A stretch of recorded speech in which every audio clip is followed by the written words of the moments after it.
मन में नित रास रचावे, नित मन में नित रास रचावे, सब सखियन मिल गीत सुनावे, सब सखियन मिल गीत सुनावे, गीत सुनावे रास रचावे, गीत सुनावे रास रचावे। कांचन आई आगे भैया, कांचन मारी मारी तेरे मांगे बिहारी, लागी तुम सखियारी मेरी आगे बिहारी, लागे तुम्हें सब यारे तेरे मांगे बिहारी। आगे जाओ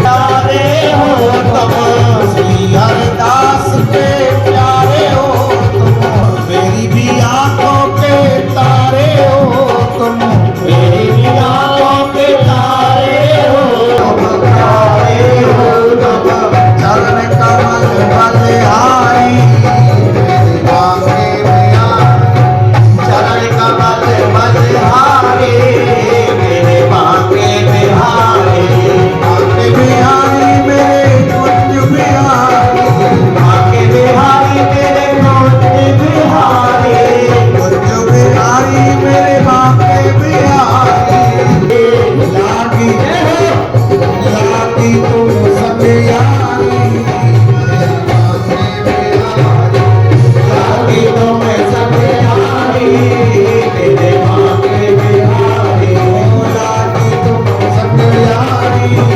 मेरी आगे बिहारी, लागी तुम्हें सब यारी तेरे मांगे बिहारी, लागी तुम सखियारी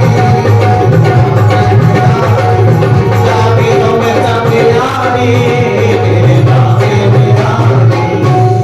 जय जय श्री राधे, जय जय श्री राधे, जय जय श्री राधे श्याम। और सुखदेव स्वामी कहते हैं राजन, भगवान कपिल ने माता विभूति को इतना सुंदर उपदेश किया और अंत में बोले माता भगवान के चरणों में प्रेम करने के 9 साधन हैं जिसे हम नवदा भक्ति कहते हैं कि श्रवणम कीर्तनम स्मरणम पाद सेवनम अर्चनम वंदनम सत्य आत्मनिवेदन।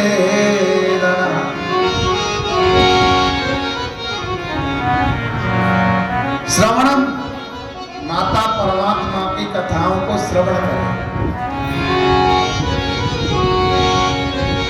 संतों की सन्निधि करें। तुलसीदास जी कहते हैं ना, प्रथम भक्त संतन कर संगा, दूसर भक्त मम कथा प्रसंगा। माता श्रवणम परमात्मा की कथा श्रवण करे और जिसकी कथा श्रवण करे उसका कीर्तन जरूर करे। श्रवणम कीर्तनम स्मरणम, प्रत्येक परिस्थिति में परमात्मा का स्मरण टूटना नहीं चाहिए। हंसते गाते नाते सोते बैठते प्रत्येक परिस्थिति में परमात्मा की याद बनी रहे। पाद सेवनम, एकांत में बैठ करके परमात्मा का पाद सेवन करें। और एक बात और कहूं, जो भगवान के अंग सेवक होते हैं उनके आधे अपराध तो ऐसे ही माफ कर देते हैं भगवान। जय श्री कृष्ण। देखो अंग सेवा, भगवान की अंग सेवा कभी की है? किसने की है बताओ? हैं? कैसे होती है अंग सेवा भगवान? हाँ हाँ, जय हो। एक माई बता सकती है। जब हम भगवान को सुलाते तो 2 क्षण भगवान के चरणों की अंग की सेवा जरूर करनी चाहिए। 2 क्षण जरूर भगवान की अंग सेवा करनी चाहिए, क्योंकि जो भगवान की अंग सेवा करते हैं उनके आधे अवगुण तो ऐसे ही माफ कर देते हैं भगवान हैं? एकांत में बैठ करके परमात्मा का पाद सेवन करे, अर्चन करे, बंधन करे, शक्य आत्मनिवेदना, परमात्मा के समर्पण हो जाए। जो भी मैं करता हूं मन से, शरीर से, वचन से, कर्म से, जो भी मैं करूं सब परमात्मा के अर्पण कर। प्रभु मैं तेरा हूं, तू मेरा है, तू मेरा है, मैं तेरा हूं, ऐसा मन में भाव लाए। और माता फिर भी न करे तो फिर मानसिक चिंतन करे। देखो मानसिक चिंतन का बड़ा महत्व बताया है वेद में। गए कहीं नहीं, सवेरे जगे, बिस्तर पर बैठ गए, मन में सोच रहे हैं क्या? बोले तिष्ठो तिष्ठ गोविंद उत्तिष्ठ गरुड़ध्वज उत्तिष्ठ कमलकांत त्रलोके मंगलम कुरु। जल लाया, स्नान कराया, तुलसी दल चढ़ाई, भोग लगाया, चंदन लगाया, गए कहीं नहीं, गए कहीं नहीं, और वहीं बैठे बैठे चिंतन की आसन से ऐसा मानसिक चिंतन करना सीखना चाहिए। एक एक आसन से 4-4 घंटे 5-5 घंटे बैठ जाते। ये सबसे पहले परमात्मा के चरणों का चिंतन करें, चरण चिंतन। सुखदेव स्वामी कहते हैं राजन, इतना सुंदर उपदेश भगवान कपिल ने मां देवहूति को किया। माता देवहूति का संपूर्ण शरीर पानी बनकर बहने लगा और सिद्धदा नाम की नदी बन गई, और उसी सिद्धदा नाम की नदी में भगवान कपिल ने आचमन किया और वहां से चले गए। बोलो जय श्री कृष्ण। उसके बाद में सुखदेव स्वामी राजा परीक्षित से कहते हैं राजन, 3 पुत्रियों के बाद में स्वयंभू मनु महाराज के 2 पुत्र भी हैं, प्रियव्रत और उत्तानपाद। बोलो जय श्री कृष्ण। प्रिय माने होता है अच्छा, और व्रत माने होती है प्रतिज्ञा। प्रिय माने अच्छा, व्रत माने प्रतिज्ञा। राजा प्रियव्रत की भगवान सूर्य से ठन गई और सूर्य के समान व्रत को प्राप्त किया है। उत्तानपाद, जिसने समाज में उच्च पद को प्राप्त किया उसे कहते हैं उत्तानपाद। सुनीति यस्य सुंदरस्य नीति, जिसकी नीति अच्छी हो उसे कहते हैं सुनीति। और राजा उत्तानपाद अपनी पत्नी का बड़ा सम्मान करते हैं। और एक बात और कहूं, घर को घर नहीं कहते बल्कि गृहिणी को ही घर कहते हैं। मनुस्मृति में लिखा है, न गृहिणी गृह मिथ्याहु गृहिणी गृह मुच्यते। का सम्मान है, वहां सभी किए हुए सत्कर्म सार्थक हैं। और जिस घर में नारी का अपमान हो गया, आप लाख यज्ञ कर लीजिए, वहां वो भी सार्थक नहीं है। क्यों? घर को घर नहीं कहते। आप करोड़ों रुपए लगा करके ईटा मकान पत्थर बना करके तैयार कर दीजिए, बेकार है। दूसरी बात, यदि गृहिणी नहीं होती, बहुत ध्यान देने की बात है, देखो मनुष्य ने सबसे हिंसक पशु कौन सा होता है पता है तुम्हें? सबसे हिंसक पशु होता है शेर, है? तो हिंसक पशु शेर को भी मनुष्य ने बस में कर लिया है, वो शेर से नहीं डरा। लेकिन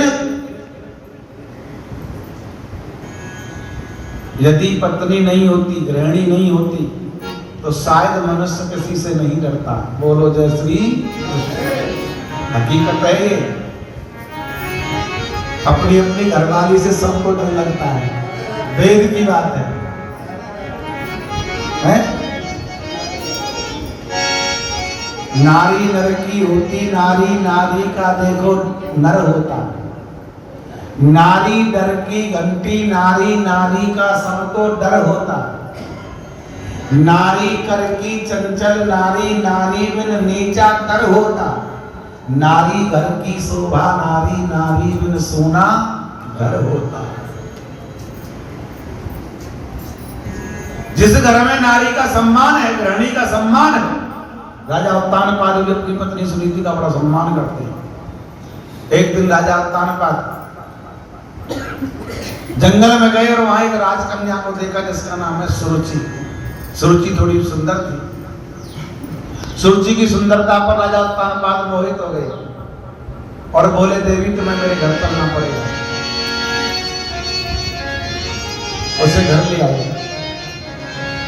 और जैसे ही सुरुचि जो अपनी रुचि के अनुसार कार्य करे उसे कहते हैं सुरुचि।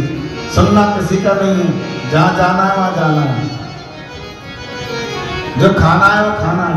जो भगवान सुखदेव कहते हैं, राजन, जैसे सुरुचि ने सुनीति को देखा और बोली ये कौन है? उत्तानपाद बोले, ये मेरी पहली पत्नी है। सुरुचि बोली, या तो यही घर में रहेगी या मैं ही रहूंगी। सुरुचि पर थोड़ा मोहित होने के कारण उत्तानपाद ने अपनी पत्नी सुनीति का परित्याग कर दिया, त्याग दिया।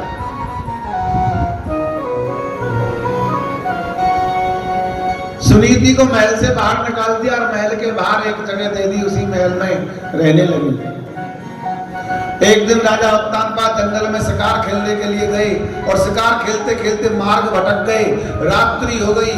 12 से जब ऊपर बज गए, महल का दरवाजा बंद हो चुका था और उत्तानपाद जब लौट करके आए तो आज रात्रि जो है माता सुनीति के पास में व्यतीत हुई। प्रभु की देव कृपा से सुनीति गर्भवती हुई और सुनीति के जिस पुत्र ने जन्म लिया उसका नाम रख दिया ध्रुव। बोलिए ध्रुव जी महाराज की जय। ध्रुव किसे कहते हैं? ध्रुव कहते हैं निष्ठा को। जिसकी सच्ची निष्ठा हो वही ध्रुव है।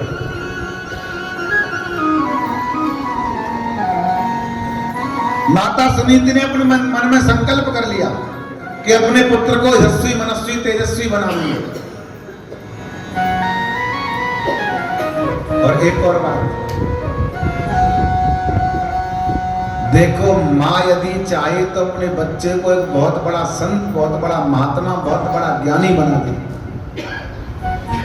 और माँ चाहे तो अपने बच्चे को एक बहुत बड़ा चोर जेब कतरा डाकू बना दे।